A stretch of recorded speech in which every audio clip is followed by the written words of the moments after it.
നമസ്കാരം. സീസൺ 7 കഴിഞ്ഞ ഒരാഴ്ചത്തെ പെർഫോമൻസ് വെച്ചിട്ട് 19 കണ്ടസ്റ്റൻസിനെ ഒന്ന് വിലയിരുത്തുകയാണ്. ആരൊക്കെയാണ് മുന്നോട്ട് പോകാൻ സാധ്യതയുള്ള ആൾക്കാർ, ആക്റ്റീവ് ആകാതിരിക്കുന്ന ആൾക്കാർ ആരൊക്കെയാണ്, അവസാനം വരെ നിൽക്കാൻ സാധ്യതയുള്ള ആൾക്കാർ ആരൊക്കെയാണ് എന്നൊക്കെ ഒന്ന് നോക്കുകയാണ്. ഒന്നാമത് ശൈത്യ. ബിഗ് ബോസിലേക്ക് എൻട്രി കിട്ടി, വന്നു. ഇനി ഇവിടെ സർവൈവ് ചെയ്യാൻ വേണ്ടിയിട്ട് ഏതെങ്കിലും തരത്തിലൊരു എഫേർട്ട് എടുക്കണം. ശൈത്യയ്ക്ക് ചുറ്റും നടക്കുന്ന കാര്യങ്ങൾ പോലും ഒബ്സർവ് ചെയ്ത് അവിടെ ഒരു സ്പേസ് ക്രിയേറ്റ് ചെയ്യാൻ ശ്രമിക്കാതെ സൈലൻ്റ് ആയിട്ടിരിക്കുന്നതാണ്, അല്ലെങ്കിൽ ആക്റ്റീവ് അല്ലാതെ ഇരിക്കുന്നതായിട്ടാണ് പലപ്പോഴും തോന്നിയിട്ടുള്ളത്. ശൈത്യയ്ക്ക് പെർഫോം ചെയ്യാൻ പറ്റുന്ന തരത്തിലുള്ള സാഹചര്യങ്ങൾ ശൈത്യൻ്റെ കയ്യിൽ കൊണ്ട് വെച്ച് കൊടുത്തിട്ടും അത് വേണ്ടത്ര വിനിയോഗിക്കാനായിട്ട് ശൈത്യനെ കൊണ്ട് പറ്റിയിട്ടില്ല. അതുകൊണ്ട് തന്നെ ശൈത്യയിൽ എനിക്ക് വലിയ പ്രതീക്ഷയൊന്നുമില്ല. അപ്പം ഈ രീതിയിൽ തന്നെ മുന്നോട്ട് പോവുകയാണെന്നുണ്ടെങ്കിൽ അധിക ദിവസം അവിടെ നിൽക്കാൻ സാധ്യതയില്ലാത്ത ഒരാളായിട്ട് എനിക്ക് ശൈത്യനെ തോന്നിയിട്ടുണ്ട്. രണ്ടാമത്തത് രഞ്ജിത്തിൻ്റെ എൻട്രി ദിവസം രഞ്ജിത്ത് വന്നതിന് ശേഷമുള്ള അവിടുത്തെ സംസാരവും രീതികളൊക്കെ കണ്ടിരുന്ന സമയത്ത് ഞാൻ പെട്ടെന്ന് ഓർത്തു സീസൺ 1 ഒരു സാബുവിൻ്റെ ലൈൻ ഗെയിം ആയിരിക്കും കളിക്കുക എന്നുള്ളത്. കാരണം നന്നായിട്ട് സംസാരിക്കാനായിട്ടുള്ള കഴിവുണ്ട്. രണ്ടാമത്തെ ദിവസം അത്യാവശ്യം ആക്റ്റീവായിട്ടൊക്കെ നിൽക്കുന്നു. അപ്പോഴും ഞാൻ വിചാരിച്ചു പുള്ളിയുടെ ഉള്ളിലൊരു ഗെയിമറുണ്ട്, 2 ദിവസം കഴിയുമ്പോഴത്തേക്കിനും അത് പതിയെ ഓരോ സാഹചര്യം വരുന്നതിനനുസരിച്ച് പുറത്ത് വരും എന്നൊക്കെ വിചാരിച്ചു. പക്ഷേ നേരെ താഴത്തേക്ക് പോകുന്നതാണ് കണ്ടിട്ടുള്ളത്. ഇപ്പോൾ പുള്ളിക്ക് നല്ല രീതിയിൽ സംസാരിക്കാനുള്ള കഴിവുണ്ട്, അഭിപ്രായങ്ങൾ വെട്ടി തുറന്ന് പറയാനും അതിനനുസരിച്ചിട്ടുള്ളൊരു ഭാഷാ പ്രാവീണ്യമൊക്കെ ഉണ്ട്. പക്ഷേ അത് ഉപയോഗിക്കേണ്ട സമയത്ത് ഉപയോഗിക്കേണ്ട രീതിയിൽ ഉപയോഗിക്കാനായിട്ട് പറ്റുന്നില്ല. ഇപ്പോൾ ഒരു സാഹചര്യം വരുമ്പോൾ സ്പോണ്ടേനിയസ് ആയിട്ട് സംസാരിക്കുക, തർക്കിക്കുക, അങ്ങനെയുള്ളതിലൊന്നും പുള്ളി ഇടപെടില്ല. എന്നാൽ അവിടെയുള്ള മറ്റു കണ്ടസ്റ്റൻസിൻ്റെ ഗെയിമിനെ കുറിച്ചും സ്ട്രാറ്റജീസിനെ കുറിച്ചിട്ടും ഒക്കെ അനലൈസ് ചെയ്ത് മാറിയിരുന്ന ഒരു സ്ഥലത്തിരുന്നിട്ട് അത് സംസാരിക്കും. ഇങ്ങനെയാണ് ഗെയിം കളിക്കുന്നത്, നമ്മളത് ഒരു റിവ്യൂ ചെയ്യുന്നത് പോലെ, നമ്മൾ ഒന്നും ശ്രദ്ധിക്കേണ്ട ആവശ്യമില്ല, അതിലിടപെടേണ്ട ആവശ്യമില്ല എന്നൊക്കെ ഇങ്ങനെ പറയും. പക്ഷെ അത് കൂടാതെ എന്നാൽ ഇവരുടെ സ്ട്രാറ്റജി പൊളിക്കുന്ന തരത്തിലുള്ളൊരു ഗെയിം എടുക്കുകയോ മുൻകൂട്ടി ഒരു ഗെയിം പ്ലാൻ ഉണ്ടാക്കി അതിനനുസരിച്ചിട്ട് പ്രവർത്തിക്കുകയോ അങ്ങനെയൊന്നും ചെയ്യുന്നില്ല. ഇപ്പം ഞാൻ പറയുന്ന അനീഷിനെ പോലെ അത്തരം കണ്ടൻറ്റുകൾ ക്രിയേറ്റ് ചെയ്ത് അങ്ങനെയൊന്നും ഉണ്ടാക്കണമെന്നുള്ളതല്ല. വളരെ ഓർഗാനിക്കായിട്ട് പുള്ളിക്ക് ചുറ്റും ഒരു സാഹചര്യം വരുന്ന സമയത്ത് അതിലിടപെട്ട് സംസാരിച്ച് പുള്ളിയുടെ അഭിപ്രായം വ്യക്തമാക്കി അങ്ങനെയുള്ളതൊന്നും ഇതുവരെ ഞാൻ കണ്ടിട്ടില്ല.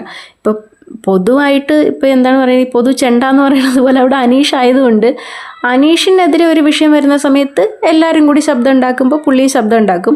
പക്ഷേ ഇത് പുള്ളിക്കെതിരെ ഇന്നലെ അക്ബർ ഒരു ആരോപണം പറഞ്ഞിരുന്ന സമയത്ത് പോലും അതിലൊരു ക്ലാരിറ്റി വരുത്താനോ അതിൽ പുള്ളിയുടെ അഭിപ്രായം പറയാനോ ഒന്നും പോലും പുള്ളി ശ്രമിച്ചില്ല. അപ്പോൾ ഇന്ന് രാവിലെ ബിൻസിയും രഞ്ജിത്തും കൂടി ഇരുന്ന് സംസാരിക്കുന്ന സമയത്ത് എന്തുകൊണ്ടാണ് ബിഗ് ബോസിലേക്ക് വരാൻ കാരണം എന്നുള്ളത് രഞ്ജിത്ത് പറയുന്നത്, റിയൽ ആയിട്ടുള്ള രഞ്ജിത്തിനെ ഇപ്പോൾ ബിഗ് ബോസിലാകുമ്പോഴത്തേക്കിനും ഫുൾ ടൈം റെക്കോർഡ് ചെയ്യുന്നുണ്ട്.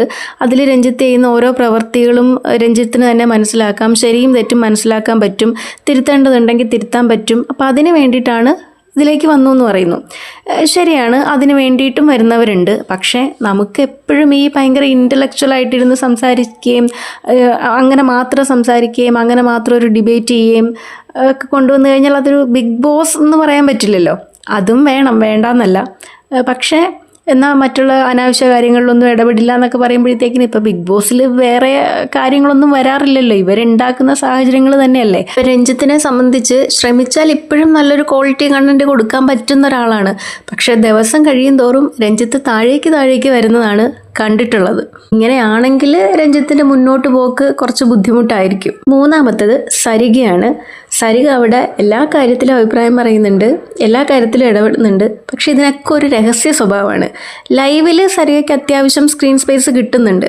പക്ഷേ ഈ എല്ലാവരുമായിട്ട് ഈ അറ്റാച്ച്മെൻ്റ് ഉണ്ടാക്കുന്നത് മുന്നോട്ട് പോകും തോറും സരികയ്ക്കൊരു ബുദ്ധിമുട്ടാവും. കാരണം റെന ആദ്യത്തെ ദിവസം സരികേനെ നോമിനേറ്റ് ചെയ്തപ്പോൾ മുതൽ സരിക ഡൗൺ ആണ്. അപ്പോൾ ഈ അറ്റാച്ച്മെൻറ്റ് വയ്ക്കുന്നവരിൽ ആരെങ്കിലും സരികേനെ ഡയറക്റ്റായിട്ട് നോമിനേറ്റ് ചെയ്യുമോ എന്തെങ്കിലും പറഞ്ഞു കഴിഞ്ഞാൽ വീണ്ടും ഡൗൺ ആയി പോവല്ലേ ഉള്ളൂ. അപ്പോൾ അങ്ങനെയുള്ള സാഹചര്യങ്ങളൊക്കെ മാക്സിമം ഒഴിവാക്കുകയായിരിക്കും. ഈ ആവശ്യമില്ലാത്ത കെട്ടുപാടുകളും ബാധ്യതകളും ഉണ്ടാക്കാതെ ഫ്രീ ആയിട്ട് നിന്നിട്ട് പറയേണ്ട അഭിപ്രായം വെട്ടി തുറന്ന് നിന്ന് പറഞ്ഞ് അങ്ങനെ പോകുന്നതായിരിക്കും സരികയ്ക്ക് നല്ലത്. നാലാമത് രേണുസുതിയാണ്. രേണുവിന് ഒരുപാട് നാൾ അവിടെ നിൽക്കാനായിട്ടുള്ള അനുകൂല സാഹചര്യങ്ങളുണ്ട്. ഒന്നാമത് നല്ലതുപോലെ നെഗറ്റീവ് ഇമേജോട് കൂടിയാണ് രേണു ബിഗ് ബോസിലേക്ക് വരുന്നത്. അതുകൊണ്ട് തന്നെ മറ്റുള്ള മത്സരാർത്ഥികൾക്ക് കിട്ടുന്നതിനേക്കാൾ കൂടുതൽ അറ്റൻഷൻ ഈ പ്രേക്ഷകരുടെ ഭാഗത്ത് നിന്ന് രേണുവിനുണ്ട്. ഈ അക്ബറിൻ്റെ സെപ്റ്റിക് ടാങ്ക് പ്രയോഗമൊക്കെ രേണുവിന് കൂടുതൽ പോസിറ്റീവായിട്ടാണ് വന്നിട്ടുള്ളത്. പക്ഷേ അത്തരം അനുകൂല സാഹചര്യങ്ങൾ നിലനിർത്തി കൊണ്ടുപോകാനും മാത്രമുള്ള ഒരു ഗെയിം സ്പിരിറ്റോ അല്ലെങ്കിൽ എന്തെങ്കിലും ഒരു സ്ട്രാറ്റജിയോ ഗെയിം പ്ലാനോ ഒന്നും രേണുവിനില്ല. രേണുവിനാകെ കുറച്ച് സെൻറ്റിമെൻറ്റ്സ് പിടിച്ചു പറ്റാനായിട്ടുള്ളൊരു ശ്രമങ്ങളൊക്കെയാണ് രേണു നടത്തിക്കൊണ്ടിരിക്കുന്നത്. പക്ഷേ അത് അത്രത്തോളം അങ്ങോട്ട് സക്സസ് ആവുന്നുമില്ല. അപ്പോൾ അവിടെ ഉള്ള ഒരാളുമായിട്ട് വഴക്കിട്ടാൽ പോലും അവരോട് തർക്കിച്ച് നിൽക്കാനോ പോയിൻറ്റ്സ് പറഞ്ഞ് വാദിക്കാനോ ഒന്നും രേണുവിന് പറ്റിയിട്ടുള്ളതായിട്ട് ഇപ്പോൾ കഴിഞ്ഞ ഒരാഴ്ചത്തെ ഒരു പെർഫോമൻസ് വെച്ചിട്ട് തോന്നിയിട്ടില്ല. ഇനി എങ്ങാനും ഈ സെൻറ്റിമെൻറ്റ്സ് വർക്കൗട്ട് ആയാലും ഇനി ബാക്കിയുള്ള കണ്ടസ്റ്റൻസിൻ്റെ കയ്യിൽ നിന്ന് വരുന്ന മിസ്റ്റേക്സും ഉണ്ട്. ഇപ്പോൾ രേണുവിനെതിരെ അനാവശ്യമായിട്ട് സംസാരിക്കുകയും അങ്ങനെയൊക്കെ ചെയ്തൊരു സഹതാപം വർക്കൗട്ട് ആവുകയാണെന്നുണ്ടെങ്കിൽ രേണു കുറച്ച് നാളും കൂടെ അവിടെ ഉണ്ടാവും. എന്നാലും അവസാനം വരെ നിൽക്കാനായിട്ടുള്ള സാധ്യതയൊന്നും രേണുവിൽ ഞാൻ കാണുന്നില്ല. പിന്നെ എനിക്ക് രേണുവിൻ്റെ പേഴ്സണാലിറ്റി എന്താണെന്ന് അറിയില്ല, രേണുവിനെ പറ്റിയിട്ടുള്ള കാര്യങ്ങളൊന്നും അറിയില്ല. അപ്പം അതുകൊണ്ട് തന്നെ രേണുവിനെ ഞാൻ അണ്ടർ എസ്റ്റിമേറ്റ് ചെയ്യുന്നില്ല. ഇപ്പം ചിലപ്പം രേണു പറഞ്ഞതുപോലെ തന്നെ ഫയർ ആയി കഴിഞ്ഞാൽ അവസാനം വരെ രേണു അവിടെ ഉണ്ടാവും. ഇതേപോലെ തന്നെയാണ് പോകുന്നതെന്നുണ്ടെങ്കിൽ പെട്ടെന്ന് അണഞ്ഞു പോവുകയും ചെയ്യും. അഞ്ചാമത്തത് ആദിലെ നൂറയാണ്. ആരോട് വേണമെങ്കിലും അഭിപ്രായം വെട്ടി തുറന്നു പറയാനും ഏത് സാഹചര്യത്തിൽ വേണമെങ്കിലും പ്രതികരിക്കാനും ഒക്കെ കഴിവുള്ള ആൾക്കാരാണ്. പക്ഷേ പലതരത്തിലുള്ള ഇൻഹിബിഷൻസ് കാരണം കുറച്ച് പുറകോട്ട് വലിയുന്നതായിട്ട് തോന്നുന്നുണ്ട്. പ്രത്യേകിച്ച് ഈ അറ്റാച്ച്മെൻറ്റ്സ് ഉണ്ടാക്കി വെക്കുന്നത്. എതിരെ ആരെങ്കിലും എന്തെങ്കിലും പറഞ്ഞാൽ മാത്രം പ്രതികരിക്കുക, അവരെ മാത്രം ടാർഗറ്റ് ചെയ്യുക എന്നുള്ളൊരു ലൈനാണ്. അല്ലാതെ പ്രത്യേകിച്ചൊരു ഗെയിം പ്ലാനോ സ്ട്രാറ്റജിയോ അങ്ങനെയുള്ളതൊന്നുമില്ല. ഈ ഒഴുക്കിനൊപ്പം നീന്തുക എന്നുള്ളൊരു രീതിയാണ്. ആറാമത്തത് ശാരികയാണ്. ഒരു പക്ക ബേബി മെറ്റീരിയൽ ആവാനുള്ള എല്ലാ കാലിബറും ഉള്ള ആളാണ് ശാരിക. നന്നായിട്ട് സംസാരിക്കാനും ഓൺ പോയിന്റ് പറഞ്ഞ ആൾക്കാരെ അടിച്ചിരുത്താനും ഒരു ക്വാളിറ്റി കണ്ടന്റ് മേക്ക് ചെയ്യാൻ അതുവഴി നല്ലൊരു സപ്പോർട്ട് ഏൺ ചെയ്യാനും ഒക്കെ കഴിവുള്ള ഒരാളാണ്. പക്ഷെ ആ കഴിവ് വേണ്ട വിധത്തിൽ വേണ്ട സാഹചര്യത്തിൽ ഉപയോഗിക്കുന്നില്ല എന്നുള്ളതാണ്. പ്രതികരിക്കുന്നില്ലെന്ന് ചോദിച്ചു കഴിഞ്ഞാൽ പ്രതികരിക്കുന്നുണ്ട്. പക്ഷേ കുറച്ചും കൂടി ഗെയിമൊക്കെ എല്ലാവരുടെയും ഒന്ന് ഒബ്സർവ് ചെയ്ത് വിലയിരുത്തി പ്രതികരിച്ചു കഴിഞ്ഞാൽ അത്യാവശ്യം നല്ല സപ്പോർട്ട് ശാരികയ്ക്ക് കിട്ടും. അവസാനം വരെ ഉണ്ടാവാൻ സാധ്യതയുള്ളൊരു കണ്ടസ്റ്റൻ്റാണ്. പക്ഷേ ഈ രീതിയിൽ ഇപ്പോൾ ഈ കഴിഞ്ഞ ആഴ്ച തുടക്കത്തിൽ കുറച്ച് ഫയറായിട്ടൊക്കെ അങ്ങനെ നിന്നു, അത് കഴിഞ്ഞിട്ട് പിന്നെ തണുത്ത് വന്നു. അങ്ങനെയാണെന്നുണ്ടെങ്കിൽ അവസാനം വരെ പോകത്തില്ല, അതിന് മുന്നേ തന്നെ വീട്ടിൽ പോകേണ്ട അവസ്ഥ വരും.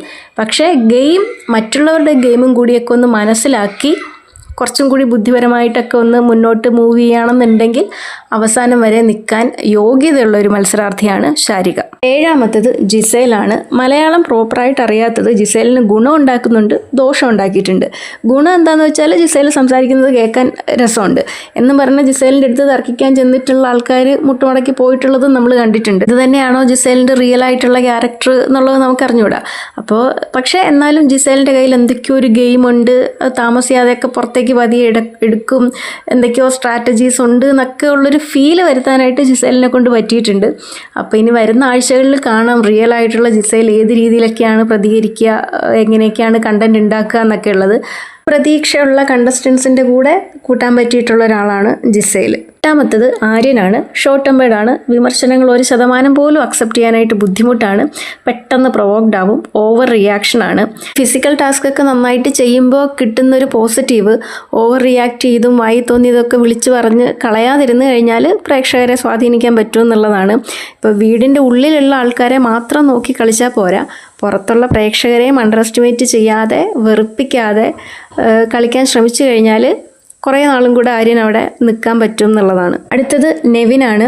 തുടക്കത്തിൽ എനിക്ക് വലിയ പ്രതീക്ഷയൊന്നും ഇല്ലാതിരുന്നൊരു കണ്ടസ്റ്റൻ്റാണ് നെവിൻ. പക്ഷേ ഇപ്പോൾ ലൈവ് കാണുന്ന സമയത്തൊക്കെ നല്ലൊരു എൻ്റർടൈനറാണ്.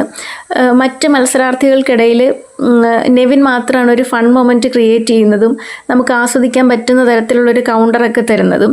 അപ്പോൾ അവിടെ ഉള്ളവർക്കും ഇത് കണ്ടുകൊണ്ടിരിക്കുന്ന നമുക്കും ഒരു റിലീഫാണ് നെവിനെ പോലുള്ള ഒരാൾ അവിടെ വേണ്ടത്. അത് നെവിനും കൂടെ വിചാരിക്കണം. കാരണം ഞാൻ ആദ്യം വിചാരിച്ചിരുന്നത് ഇപ്പോൾ ഈ റെനെ ആയിട്ട് ഉണ്ടായിട്ടുള്ളൊരു വഴക്കിനിടയ്ക്ക് ഒരു നോമിനേഷൻ്റെ ഇടയ്ക്ക് റെനയ്ക്ക് മറുപടി കൊടുക്കുന്നതൊക്കെ കണ്ടപ്പോൾ ഞാൻ വിചാരിച്ചു ഭയങ്കര ഒരു മെൻ്റൽ സ്ട്രെങ്ത് ഒക്കെ ഉള്ള ഒരാളായിരിക്കുമെന്ന്. പക്ഷേ ഇന്നലെ നടന്നിട്ടുള്ള ബിൻസി ആയിട്ടുള്ള വഴക്കിൽ ആളാകെ ഡൗണായി പോയി, സൗണ്ടും പോയി ഒക്കെ ഇരുന്നു. അപ്പോൾ കുറച്ചും കൂടെയൊക്കെ ഒരു മെൻ്റൽ സ്ട്രെങ്തോടു കൂടി ഒക്കെ നിൽക്കുകയാണെന്നുണ്ടെങ്കിൽ ശരിക്കും നെവിനെ പോലൊരാളും അവിടെ വേണ്ടതാണ്. അടുത്തത് ഷാനവാസാണ്. ഈ ഷാനവാസിൻ്റെ ചില സമയത്തുള്ള ഗെയിമൊക്കെ കാണുമ്പോൾ ഞാൻ ആലോചിക്കും ഇയാളിത് ശരിക്കും അഭിനയിക്കുകയാണോ അതോ ശരിക്കും ഇങ്ങനെ തന്നെയാണോ എന്ന് ആലോചിക്കും. കാരണം ഈ മറ്റുള്ളവരെ തല്ലാനായിട്ട് എടുക്കുന്ന വടി സ്വന്തം തലയിൽ തന്നെ ഊരി വീഴുന്നതാണ് ഇതുവരെ കണ്ടിട്ടുള്ളത്. സീരിയൽ പ്രേക്ഷകർക്ക് വേണ്ടിയിട്ടുള്ള കളിയാണ് മെയിൻ. എന്നാലും ഷാനവാസിനെ പോലെ ഒരാൾ പെട്ടെന്ന് ഔട്ടായി പോരുത് എന്നുള്ളതാണ് എൻ്റെ ഒരു ആഗ്രഹം. ഒന്ന്, ഈ കഴിഞ്ഞ ഒരാഴ്ച മുഴുവനും ഷാനവാസ് അഭിനയിക്കുകയാണോ, റിയൽ ആയിട്ടുള്ള ഷാനവാസ് ഇങ്ങനെയാണോ എന്നുള്ളത് അറിഞ്ഞുകൂടാ. ഇപ്പോൾ അടുത്ത ആഴ്ചത്തെ ക്യാപ്റ്റൻ ഷാനവാസാണ്. അപ്പോൾ അടുത്ത ആഴ്ച മുതൽ ഈ ഗെയിം ഒന്ന് ട്വിസ്റ്റ് ചെയ്യാനും പുതിയ കുറച്ച് കോമ്പിനേഷൻസ് ഒക്കെ ക്രിയേറ്റ് ചെയ്യാനും ഒക്കെ ഉള്ളൊരു അവകാശം ഷാനവാസിന് ഇപ്പോൾ ഉണ്ട്. അത് ഷാനവാസ് എങ്ങനെയാണ് കൈകാര്യം ചെയ്യണേന്നൊക്കെ അറിയാനായിട്ടൊരു താല്പര്യമുണ്ട്. അതുകൊണ്ട് അത്യാവശ്യം കണ്ടൻറ്റും ക്രിയേറ്റ് ചെയ്യുന്ന കൂട്ടത്തിലാണ്. അതുകൊണ്ട് ഷാനവാസ് ഒന്നും പെട്ടെന്ന് ഔട്ടായി പോകരുത് എന്നുള്ളതാണ്. അടുത്തത് RJ ബിൻസിയാണ്. ഈ ശാരികേൻ്റെ കാര്യം പറഞ്ഞതുപോലെ തന്നെയാണ്. BB മെറ്റീരിയൽ ആവാനുള്ള കാലിബറൊക്കെ ഉണ്ട്. പക്ഷേ പ്രൊവോക്ഡ് ആവുന്ന സമയത്ത് വായിന്ന് വരുന്ന വാക്കുകൾ ഭയങ്കര മോശമാണ്. അങ്ങനെയുള്ള കാര്യങ്ങളൊക്കെ ഒന്ന് സൂക്ഷിച്ച് ഒന്നും കൂടെ ഒന്ന് ഒബ്സർവ് ചെയ്ത്, മറ്റുള്ളവരുടെ ഗെയിമും കൂടെ ഒന്ന് ഒബ്സർവ് ചെയ്ത് വിലയിരുത്തി, ഈ ശാരികേൻ്റെ കാര്യം പറഞ്ഞതുപോലെ തന്നെ അങ്ങനെ ഒരു വിലയിരുത്തലും കൂടെ നടത്തി ഗെയിം കളിച്ചു കഴിഞ്ഞാൽ നന്നായിരിക്കും എന്ന് തോന്നുന്നു. കാരണം പ്രതീക്ഷയുള്ളൊരു കണ്ടസ്റ്റൻ്റാണ്. അടുത്തത് അനുമോളാണ്. ബിഗ് ബോസിലേക്ക് വേണ്ട പൊടിക്കൈകൾ എന്തൊക്കെയാണ് എന്നുള്ളത് അനുമോൾക്ക് നന്നായിട്ടറിയാം. പലതരം കാർഡുകളും കണ്ടൻറ്റുകളും അനുമോൾ അവിടെ ഇറക്കുന്നുമുണ്ട്. ഈ നിഷ്കളങ്കത കാണിക്കാനും ക്യൂട്ട്നെസ് കാണിക്കേണ്ട സ്ഥലത്ത് അത് കാണിക്കാനും പിന്നെ ഞാനൊരു പൊട്ടത്തിയാണ് എന്നൊക്കെ ഉള്ളൊരു രീതിയിലുള്ളൊരു പെരുമാറ്റമൊക്കെ അനുമോളുടെ ഭാഗത്തുനിന്ന് വരുന്നുണ്ട്. അതായത് ഈ റിയൽ ഇമോഷൻസിൻ്റെ കൂടെ ബിഗ് ബോസിലേക്ക് വേണ്ടി കൂടി ഒരു ആഡപ്പ് ചെയ്തിട്ടാണ് അനുമോൾ അവിടെ പ്രസൻറ്റ് ചെയ്യുന്നത്. പിന്നെ അവിടെ പിടിച്ചു നിൽക്കാനുള്ള പൊടിക്കൈകളൊക്കെ അനുമോളുടെ കയ്യിലുണ്ട്. അതുകൊണ്ട് തന്നെ അനുമോൾ അവിടെ തുടരും. അടുത്തത് അപ്പാനി ശരത്താണ്. ഞാനൊരു വലിയ ആക്ടറാണ്, ആർട്ടിസ്റ്റാണ് എന്നൊക്കെ ഉള്ളൊരു അഹംഭാവം പുള്ളിക്കുണ്ട്. അഹംഭാവം എന്നാണ് കേട്ടോ പറഞ്ഞത്, അഹങ്കാരം എന്നല്ല.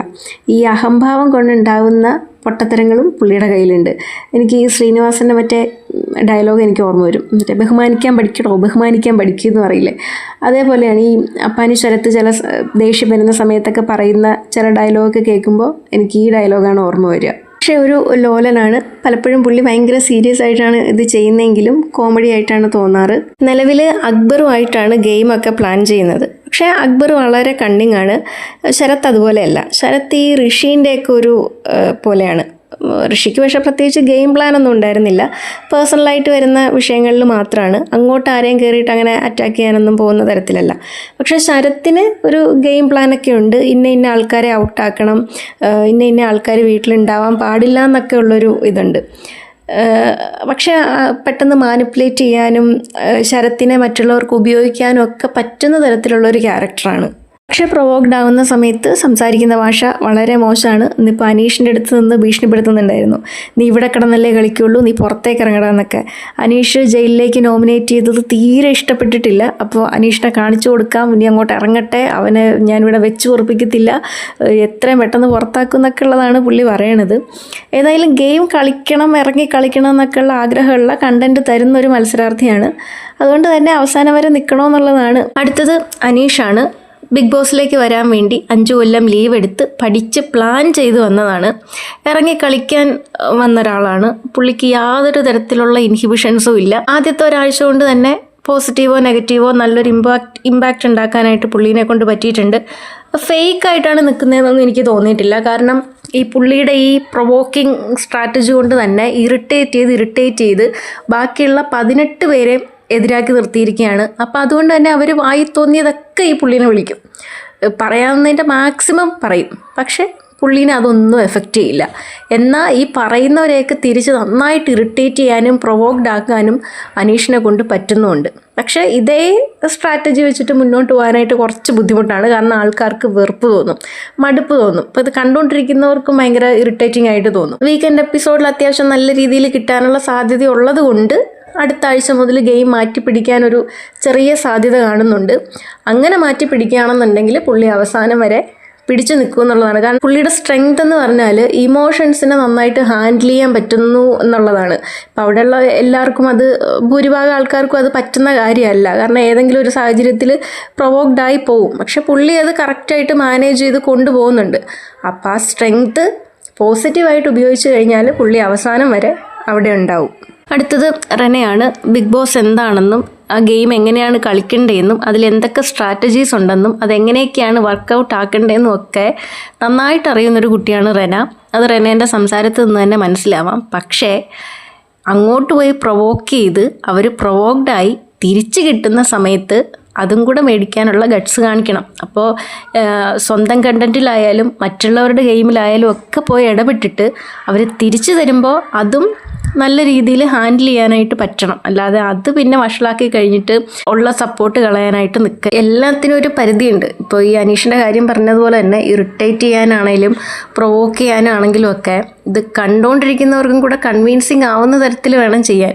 അത് ഓവറാക്കി കഴിഞ്ഞാൽ കണ്ടുകൊണ്ടിരിക്കുന്നവർ അത് അത്ര രീതിയിൽ നല്ല രീതിയിൽ സപ്പോർട്ട് ചെയ്യില്ല. അപ്പോൾ നെഗറ്റീവ് ആവാനാണ് സാധ്യത കൂടുതൽ വരിക. ഒക്കെ മനസ്സിലാക്കി മുന്നോട്ട് ഗെയിം കൊണ്ടുപോകുകയാണെന്നുണ്ടെങ്കിൽ ടോപ്പ് 5 വരാൻ സാധ്യതയുള്ള യോഗ്യതയുള്ളൊരു കണ്ടസ്റ്റൻ്റാണ് റെന. അടുത്തത് ബിന്നിയാണ്.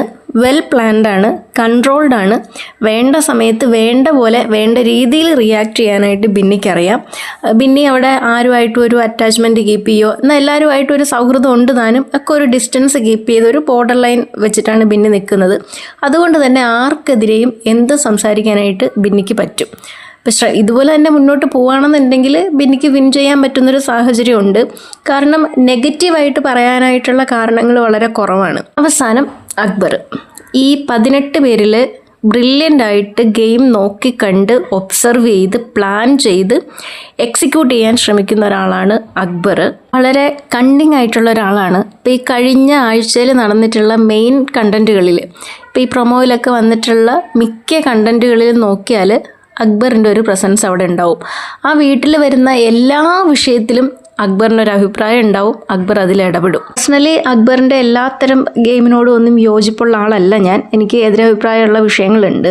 പക്ഷേ ഇതേ എനർജിയിൽ, ഇപ്പോൾ കഴിഞ്ഞ ആഴ്ച നിന്നിരുന്ന അതേ എനർജിയിൽ തന്നെ മുന്നോട്ട് പോവുകയാണെന്നുണ്ടെങ്കിൽ അക്ബർ തീർച്ചയായിട്ടും അവസാനം വരെ ഉണ്ടാവും.